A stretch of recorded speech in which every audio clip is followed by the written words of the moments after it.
Avanza ahora Montiel al arco.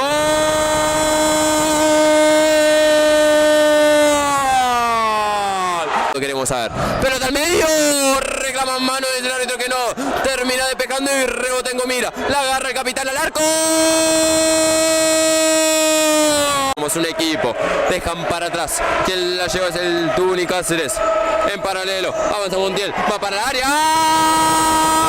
Avanza y cruza la mitad de la cancha. Deja para el costado. Busca la evolución. ¡Gol!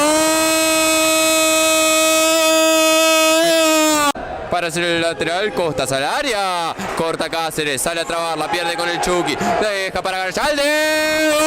Ahora Miriñaque. Al medio va con Montiel. Busca el arco Cáceres. Que el rebote Montiel. El remate y Romero que no quieren quedarse con un solo punto. Pasa al medio. Pablo Albornoz.